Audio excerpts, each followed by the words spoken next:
Assalamualaikum warahmatullahi wabarakatuh. Perkenalkan, kami dari kelompok 4 yang beranggotakan Lucy Estiana, Titi Retnaningsih, dan Melanie Hardono.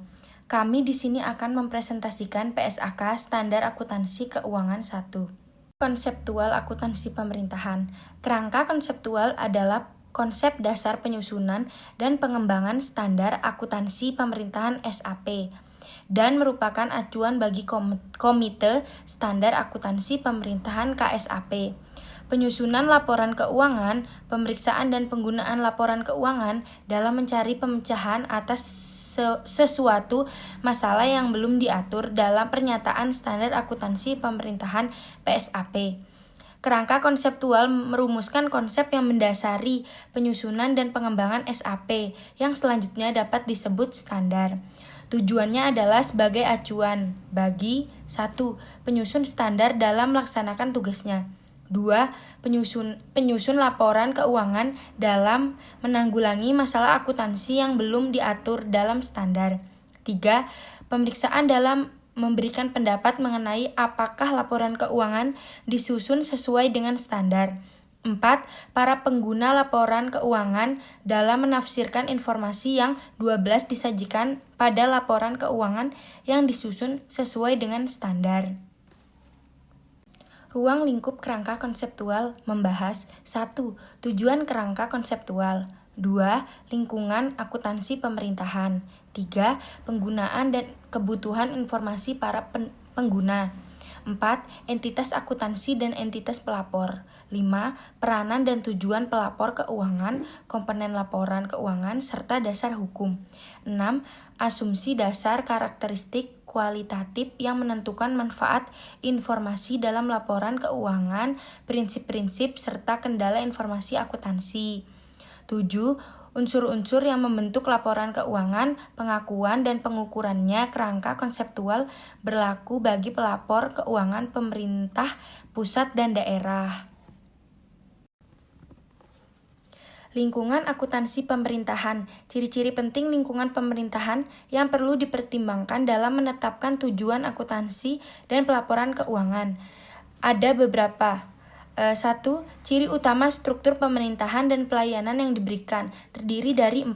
1. Bentuk umum pemerintahan dan pemisahan kekuasaan. 2. Sistem pemerintahan otonomi dan transfer pendapat antar pemerintah. 3. Pengaruh proses politik. 4. Hubungan antara pembayaran pajak dengan pelayanan pemerintah. 2. Ciri-ciri keuangan pemerintah yang penting bagi pengendalian. 1. Anggaran sebagai pernyataan kebijakan publik, target fiskal, dan sebagai alat pengendalian. 2. Investasi dalam aset yang tidak langsung menghasilkan pendapatan. 3. Kemungkinan penggunaan akuntansi dana untuk tujuan pengendalian. 4. Penyusutan nilai aset sebagai sumber daya ekonomi karena digunakan dalam kegiatan operasional pemerintah. Bentuk umum pemerintahan dan pemisahan kekuasaan. Sistem ini dimaksud untuk mengawasi dan menjaga keseimbangan terhadap kemungkinan penyalahgunaan kekuasaan di antara penyelenggaraan negara. Sebagaimana berlaku dalam lingkungan keuangan negara, pemerintahan menyusun anggaran dan menyampaikan kepada DPR atau DPRD. Untuk mendapatkan persetujuan, setelah mendapatkan persetujuan, pemerintahan melaksanakannya dalam batas-batas apropriasi dan ketentuan peraturan perundang-undangan yang berhubungan dengan apropriasi tersebut. Pemerintahan bertanggung jawab atas penyelenggaraan keuangan tersebut kepada DPR atau DPRD. Sistem pemerintahan otonomi dan transfer pendapat antar pemerintahan. Secara substansial, terdapat 3 lingkup pemerintahan dalam sistem pemerintahan Republik Indonesia. 1. Pemerintahan pusat. 2. Pemerintahan provinsi. 3. Pemerintahan kabupaten atau kota. Pemerintahan yang lebih luas cakupnya memberi arahan pada pemerintahan yang cakupnya lebih sempit. Adanya pemerintahan yang menghasilkan pendapatan pajak atau bukan pajak yang lebih besar mengakibatkan diselenggarakannya sistem bagi hasil, alokasi dana umum, hibah atau subdisi antar entitas pemerintahan. Pengaruh proses politik. Salah satu tujuan utama pemerintah adalah meningkatkan kesejahteraan seluruh rakyat. Sehubungan dengan itu, pemerintah berupaya untuk mewujudkan keseimbangan fiskal dengan mempertahankan kemampuan keuangan negara yang bersumber dari pendapatan pajak dan sumber-sumber lainnya, guna memenuhi kebutuhan masyarakat. Salah satu ciri yang penting dalam mewujudkan keseimbangan tersebut adalah berlangsungnya proses politik untuk menyelaraskan berbagai kepentingan yang berada di masyarakat. Hubungan antara pembayar pajak dan pelayanan pemerintah. Pajak yang dipungut dan pelayanan yang diberikan oleh pemerintah mengandung sifat-sifat tertentu yang wajib dipertimbangkan dalam mengembangkan laporan keuangan, antara lain sebagai berikut. 1. Pembayaran pajak bukan merupakan sumber pendapatan yang sifatnya sukarela. 2. Peraturan perundang-undangan seperti penghasilan yang diperoleh, kekayaan yang dimiliki, aktivitas bernilai tambah ekonomis, atau nilai kenikmatan yang diperoleh. 3. Efisiensi pelayanan yang diberikan pemerintah dibandingkan dengan pungutan yang digunakan untuk pelayanan yang dimaksud. Sering sukar diukur sehubungan dengan memonopoli pelayanan dan pemerintahan. Dengan dibukanya kesempatan kepada pihak lain untuk menyelenggarakan pelayanan yang biasanya dilakukan pemerintah seperti layanan pendidikan dan kesehatan, pengukuran efisiensi pelayanan oleh pemerintah menjadi lebih mudah. 4. Pengukuran kualitas dan kuantitas sebagai pelayanan yang diberikan pemerintah adalah relatif sulit. Anggaran sebagai pernyataan kebijakan publik, target fiskal, dan alat pengendalian. Fungsi anggaran di lingkungan pemerintahan mempunyai pengaruh penting dalam akuntansi dan pelaporan keuangan, antara lain karena 1. Anggaran merupakan pernyataan kebijakan publik. 2. Anggaran merupakan target fiskal yang menggambarkan keseimbangan antara belanja, pendapatan, dan pembiayaan yang diinginkan. 3. Anggaran menjadi landasan pengendalian yang dimiliki konsekuensi hukum. 4. Anggaran memberi landasan penilaian kerjasama pemerintah. 5. Hasil pelaksanaan anggaran dituangkan dalam laporan keuangan pemerintahan sebagai pernyataan pertanggungjawaban pemerintah kepada publik. Investasi dalam aset yang tidak langsung menghasilkan pendapatan. Fungsi aset yang dimaksud bagi pemerintah berbeda dengan fungsi bagi organisasi komersial. Sebagian besar aset tersebut tidak menghasilkan pendapatan secara langsung bagi pemerintah, bahkan menimbulkan komitmen pemerintah untuk memeliharanya di masa mendatang. Kemungkinan penggunaan akuntansi dana untuk tujuan pengendalian.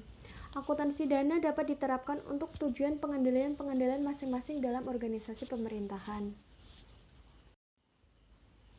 Penggunaan laporan keuangan terdiri dari 1. Masyarakat, 2. Wakil rakyat, lembaga pengawas dan lembaga pemeriksa, 3. Pihak yang memberi atau berperan dalam proses donasi, investasi, dan pinjaman, 4. Pemerintah. Entitas akuntansi dan pelaporan. Entitas akuntansi adalah unit pada pemerintahan yang mengelola anggaran, kekayaan, dan kewajiban yang menyelenggarakan akuntansi dan menyajikan laporan keuangan atas dasar akuntansi yang diselenggarakannya. Entitas pelaporan merupakan unit pemerintahan yang terdiri atas satu atau lebih entitas akuntansi yang menurut ketentuan peraturan perundang-undangan wajib menyajikan laporan pertanggungjawaban berupa laporan keuangan yang bertujuan umum yang terdiri atas 1. Pemerintah pusat, 2. Pemerintah daerah, 3. Masing-masing kementerian negara atau lembaga di lingkungan pemerintah pusat, 4. Satuan organisasi di lingkungan pemerintah pusat atau daerah atau organisasi lainnya. Jika menurut peraturan perundang-undangan satuan organisasi dimaksud wajib menyajikan laporan keuangan. Tujuan pelaporan keuangan yaitu 1. Menyediakan informasi tentang sumber alokasi dan penggunaan sumber daya keuangan, menyediakan informasi mengenai kecukupan penerimaan periode berjalan untuk membiayai seluruh pengeluaran. Yang kedua, menyediakan informasi mengenai jumlah sumber daya ekonomi yang digunakan dalam kegiatan entitas, pelaporan serta hasil yang telah dicapai. 3. Menyediakan informasi mengenai bagaimana entitas pelaporan mendanai seluruh kegiatan tersebut. Komponen laporan keuangan. Laporan keuangan pokok terdiri atas laporan realisasi anggaran, laporan perubahan saldo anggaran lebih, neraca, laporan operasional, laporan arus kas, laporan perubahan ekuitas, dan yang terakhir catatan atas laporan keuangan. Neraca. Neraca menggambarkan posisi keuangan pemerintah mengenai aset, kewajiban, dan ekuitas dana pada tanggal tertentu. Kemudian laporan operasional merupakan laporan yang menyajikan pos-pos. Kegiatan dapat dianalisis menurut klasifikasi ekonomi atau fungsi. Kemudian laporan arus kas menyajikan informasi mengenai sumber, penggunaan, perubahan kas, dan setara kas pada tanggal pelaporan. Disajikan oleh entitas yang mempunyai fungsi bendaharaan umum. Kemudian arus masuk dan keluar kas diklasifikasikan berdasarkan aktivitas operasi, investasi, pendanaan, dan transitoris. Laporan realisasi keanggaran tetap diperlukan untuk memenuhi kewajiban pemerintah yang diatur dalam peraturan perundangan. Kemudian laporan perubahan saldo. Saldo anggaran lebih awal, penggunaan saldo anggaran lebih, sisa lebih atau kurang pembiayaan anggaran tahun berjalan, koreksi kesalahan pembukuan tahun sebelumnya, saldo anggaran lebih akhir. Pernyataan standar akuntansi keuangan 1. Penyajian laporan keuangan. Pernyataan ini dalam penyusunan dan penyajian laporan keuangan bertujuan umum sesuai dengan SAK. Pernyataan ini tidak berlaku bagi penyusunan dan penyajian laporan keuangan entitas syariah. Komponen laporan keuangan lengkap terdiri dari 1. Laporan posisi keuangan pada akhir periode. 2. Laporan laba rugi dan penghasilan komprehensif lain selama periode. Kemudian yang ketiga, laporan perubahan ekuitas selama periode. Yang keempat, laporan arus kas selama periode. Kemudian yang kelima, catatan atas laporan keuangan berisi ringkasan kebijakan akuntansi yang signifikan dan informasi penjelasan lain. Kemudian yang keenam, informasi komparatif mengenai periode terdekat sebelumnya sebagaimana ditentukan dalam paragraf 38 dan 38A. Kemudian yang ketujuh, laporan posisi keuangan pada awal periode terdekat sebelumnya ketika entitas menerapkan suatu kebijakan akuntansi secara retrospektif atau membuat penyajian kembali pos-pos laporan keuangan, atau ketika entitas mereklasifikasi pos-pos dalam laporan keuangannya sesuai dengan paragraf 40A dan sampai 40D. Entitas menerapkan pernyataan ini untuk periode tahun buku yang dimulai pada atau setelah tanggal 1 Januari 2015. Entitas menerapkan penyesuaian paragraf 128 dan secara prospektif untuk periode tahun buku yang dimulai pada tanggal 1 Januari 2015. Baiklah, sekian dari kelompok 4. Mohon maaf apabila ada kesalahan. Wassalamualaikum warahmatullahi wabarakatuh.